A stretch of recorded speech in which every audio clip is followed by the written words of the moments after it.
We will now continue with the second question and answer session, but before we go to the first question, I would like to acknowledge the International Day of Women. And as a father of two daughters, I guess you can relate to that. Yes, I do. Very good. Congratulations. Congratulations. Yes, indeed. The first question comes from Panama, and it is a facts question, so I will read for you. In your view, what is the globally oriented leadership role or lack of that the multinational development strategies or agencies such as OAS, the UN, the World Bank, etc., play today? And do you think they should implement competency development efforts through ITC within their large bureaucracies and externally funded projects? Well, that's a very loaded question politically and otherwise, but I do feel that organizations like the UN probably are not globally oriented leaders. I think they function more as regional organizations, frankly, and I think their method of operation internally is much more on a silo basis as opposed to maybe a team-driven culture. I think there are opportunities within network collaboration, international management leadership type programs. So to the second part of your question there, I do think they could benefit from ITC, perhaps. Just less duplication of effort and more collaboration and planning among themselves. That's very good. The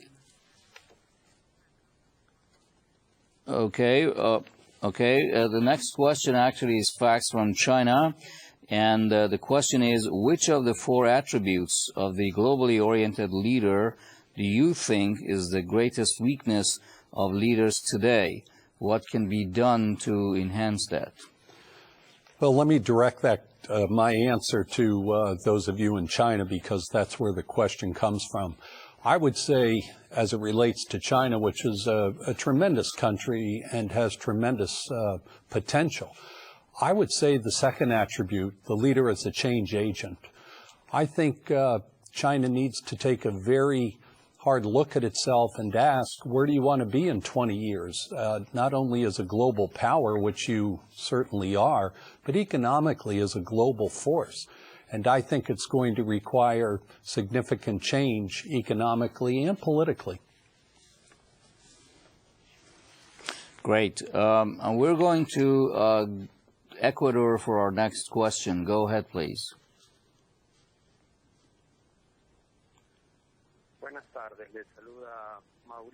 This is Mauricio Ramirez, the deacon from the Faculty of Economy in Guayaquil, in Ecuador. My question is, the examples that the professor has given are present in the profile of entrepreneurial leaders. What would you recommend to teachers and students of Latin America in terms of this issue?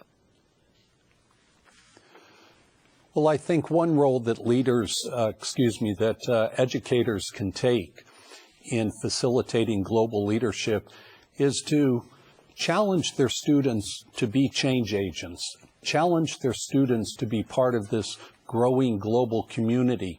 One of the major problems that we have in the United States, and hopefully it's not limited just to our country, but students have a tendency to have sort of tunnel vision.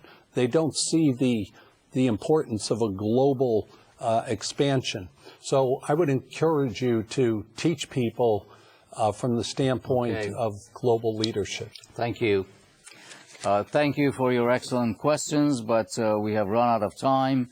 We hope that you have enjoyed participating once again in this exciting multilingual and multinational program. For further reference and study, you can consult your valuable ITC Participants Manual. I invite you to visit the ITC Online Video Library at www.itc-gnet.org to make use of our rich catalog of webcasts. Our next live video conference, airing May 17, 2007, will be titled Global Managerial Strategy and Innovation, Tactics and Tools for Sustainable Competitive Advantage. For additional information on this video conference series, including the dates and specific topics for other upcoming programs, please visit the ITC website, where you can also obtain information or purchase actually the ITC's valuable new communication and collaboration resource, the ITC iPhone, an easy-to-use internet-based phone that will help us all connect more effectively across borders. For more details, please contact ITC. We also invite you to learn more about our online academic and certification entity, San Diego Global University, and enroll in its unique Master of Science degree and Global Competency Diploma programs, fully available online in both English and Spanish. On behalf of all of us, I thank you for your ongoing participation and interest in this unique program. Thank you, and see you soon.